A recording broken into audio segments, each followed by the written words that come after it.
I work at a zoo. It's not the type of zoo you're thinking of right now, though. I don't have the pleasure of working alongside tigers and bears and all that. My job is a little more unnatural. I run a semi-autonomous holding facility in the middle of the Mojave Desert. It was built by a company that doesn't exist and is run by a branch of the government you've never heard of. Technically, I don't even exist. I was killed in a single car crash about 6 years ago. My family was probably being notified of my demise right as a helicopter touched down in this godforsaken place. The pay is incredible, though. A cool $200,000 a year for watching computer screens and pressing buttons every now and then. I also get a small hazard bonus when I help introduce a new prisoner, but I'll get to that. The prison I run doesn't hold people. It holds things. The type of thing most people will only see in their worst nightmares. You see, the government organization I work for exists to capture and hold anything that doesn't belong in the natural world. They started during World War II when soldiers started reporting mysterious disappearances and outright killings due to monsters. Naturally, the government decided the only thing they wanted killing soldiers was bullets, so they sent some super well-trained guys out to investigate. They ended up all getting killed out in some German forest, but the idea stuck around and the Federal Department of Nothing was created. Back to where I work. The prison is underground, and the only way in that I have access to is a very conspicuous shed with a ladder inside. Once I'm inside, there's a full biometric smorgasbord of locks to get through that takes about 10 minutes. Not that anyone would be able to get down there anyways, with all the landmines outside. It's actually pretty cozy from there. There's a nice set of living quarters, a huge kitchen that gets restocked by a drone every 2 months, and even a rec room with stuff like pinball machines and video games. I guess they don't want the one person with control of all these abominations getting bored. There are 1,024 cells that are all about 25 feet tall, with security varying from a glass door to a stupidly thick titanium vault door. The prisoners tend to occupy the ones in the middle of the range, but at least I'm prepared. I have to check on them regularly to make sure there aren't any structural issues or giant demon horses running around. I technically have a level of personal protection that I'm supposed to bring with me, but I normally don't. If only because it takes a while to put on. They're organized into 4 corridors, numbered by the level of caution required by me when entering.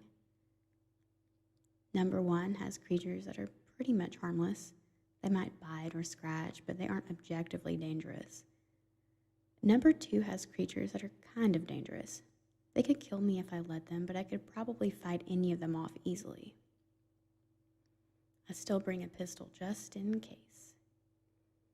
Number 3 is where it starts to get bad. These guys could kill me in a fair fight. That's why I put on a bunch of ballistic armor and get a big, nice gun when I go in there. But number 4 is the worst. The creatures in there could kill me either before I could react or without me being able to do anything about it. I don't even bother with the guns and armor in there because it wouldn't make much of a difference anyway, and they're super heavy.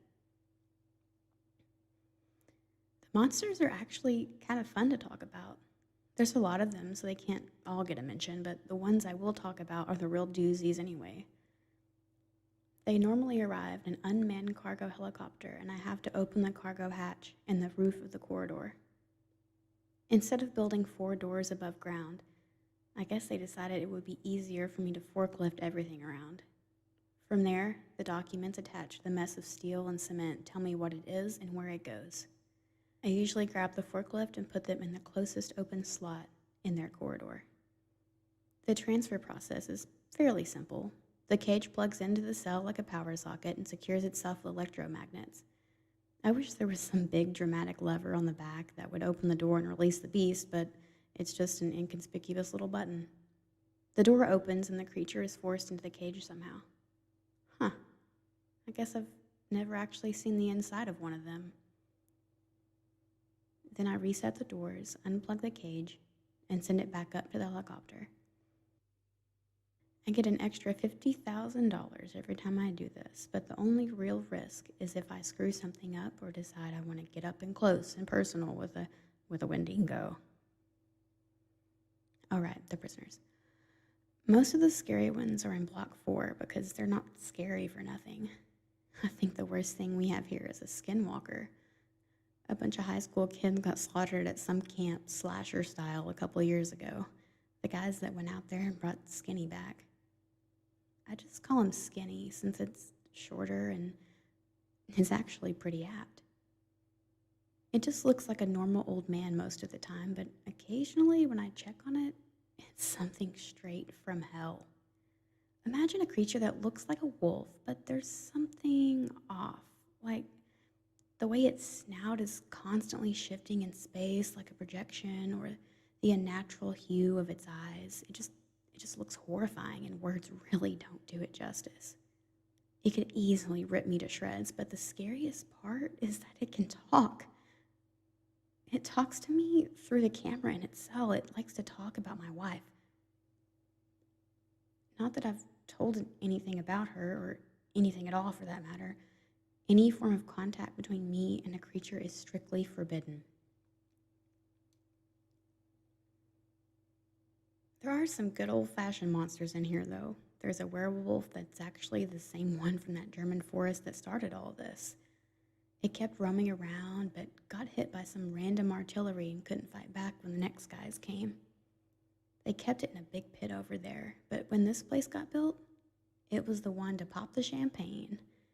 An absolute beast, to be sure, but it's a lot less scary with all that metal in front of it. I am concerned about the claw marks, though. They're starting to leave real impressions in the walls. Some of the level 1 guys are kind of interesting. There used to be a squonk, which is basically a little creature kind of like a gopher that's covered in warts and rough skin. It's completely harmless, but it cries a lot, and it's really sad in general. One day when I checked it, there was just a puddle where it had been sitting. I looked them up, and it turns out he probably cried himself to death and dissolved into the puddle. It sucks, but at least it's less work for me. There's also a hoop snake. It probably wouldn't be here if it weren't for the fact that it had killed 4 people at a trailer park in New Mexico, since it's really just a snake. It looks like a rattlesnake, but it grabs its tail in its mouth and rolls like a hula hoop really fast. Apparently, the venom is a lot worse too, like die before you call 911 worse. Well, that's it for now. I need to get some sleep because I'm taking a delivery tomorrow. They don't tell me what's in the cage until I have it, so here's hoping it's a scary one.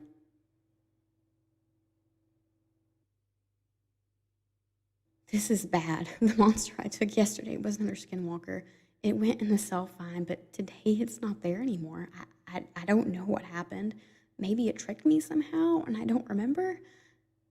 I've contacted my supervisor, and he said a containment team will be here in 2 days. I'm locked down in the living quarters. The living quarters are tough to get into during a lockdown, but it is by no means impossible. Especially if the roaring I hear getting louder means that the werewolf managed to gouge a hole in his cell. I told my supervisor about the claw marks, but he said to just not worry about it. Well, I'm worrying. I don't know what animal the new skinwalker is, but it was much younger than Skinny. I don't think it could figure out how to open the cells, but there is a control room in the back of each block that has some exposed wiring and stuff that I've been told supplies electricity to electromagnets. I guess all that's left to do is wait and see if anything comes through the door before the containment team shows up. I woke up and saw a lion sitting in my doorway last night. It had a huge mane and had his lips pulled back in one of the most terrifying snarls I'd ever seen. It didn't look right, though. The fur looked flat and monotonous. The snarl kind of looked smudged, like its skin got rotated slightly on its face. And the eyes were not feline. They were human eyes, staring at me with all the contempt and hatred of someone who has every intention to kill you. I looked at my pistol on the table next to me, but it was too fast. It was on me before I could even think to reach for it. With impossible speed for a beast of that size, it seized my arm in its massive jaws and leveled its eyes 4 inches from mine. But I knew then that it wasn't going to kill me. It was too smart to hesitate. It looked directly into my eyes for an eternity, before releasing my arm and leaving with the same impossible speed that had surprised me before. It was a warning. It was telling me to stay in here and to not do anything to compromise its safety. Well, it's a little late for that because the team is getting here today. I know it can't take the whole team, but it can take a lot of them. If it had managed to release any of the other monsters, the team wouldn't stand a chance. I only told them that a skinwalker had gotten out, not that it had the potential to release more monsters. I guess we'll just wait and see. I lost my communications last night, probably thanks to my new friend. I've just been pacing back and forth all day trying to figure out what I can do. I'm just going to sit down and wait. The whole team is dead. I heard the firefight from in here. Those guys must have had some serious firepower because all I heard for 15 minutes was constant gunfire and explosions before it started to fade away. Probably because there were less men shooting. I had a feeling this would happen. I don't know what to do now. I put the ballistic equipment on and loaded my machine gun, but I know how well guns work for the guys outside. I can only hope it decides I'm not worth its time while it continues whatever it's doing. It is doing something. I don't know what, but I can hear loud banging and weird groaning noises every once in a while. I would think it's trying to get out, but the door is wide open because the containment team destroyed it with a generous amount of explosives. I haven't seen it again, but I'm probably going to. If it can't figure out what it's doing, it's probably going to make me do it.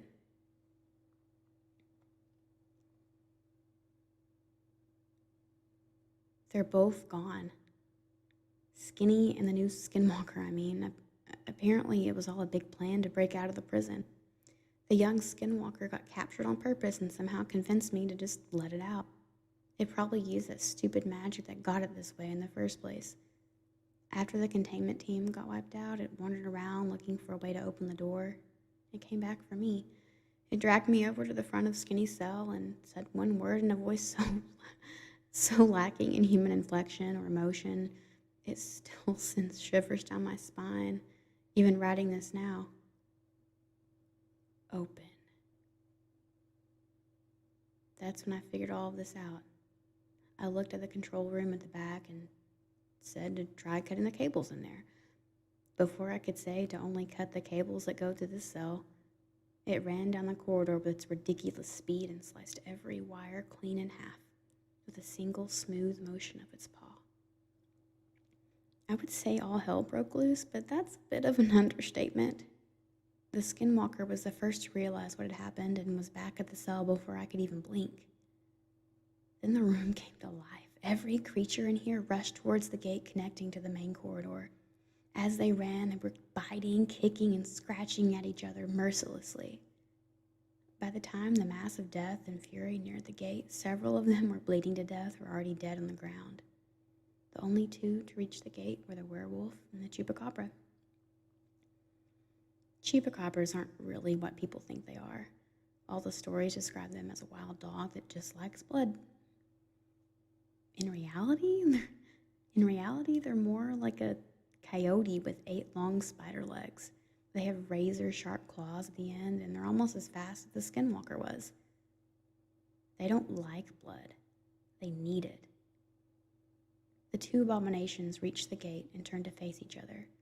The werewolf let out a deafening roar of fury, and the chupacabra started shrieking. I thought they were yelling at each other, but then the werewolf slumped to the ground, and the chupacabra followed suit. Its shrieking getting louder and louder until cutting off suddenly. I watched in horror as a skinwalker strutted back towards us, with blood dripping down from its permanent snarl. The beast tugged the handle to the door, and it gave way with ease, revealing a wolf half the size of a beast sitting calmly in the center of the room. The two exchanged a single glance before I felt pressure in my chest and I realized I was in the air. I hit the wall opposite the gate hard enough to break at least a few ribs, if not something more serious. They both stared at me with an emotion in their eyes I couldn't discern and made a break for the gate. The line was noticeably slower than before, but it was probably just keeping pace with Skinny. The gate was no match for the beast, and by the time I finally remembered to breathe, they were gone. After the throwing up out of fear, relief, and pain combined, I pulled off my ballistic gear there in the corridor and struggled my way back to the office to see if I could get word out that the team had been slaughtered and 2 skinwalkers were free. I was right about the broken ribs, and I got a concussion on top of that. The communications were still down, so I did the only thing I could. I turned on the TV and waited for them to realize the first team never came back.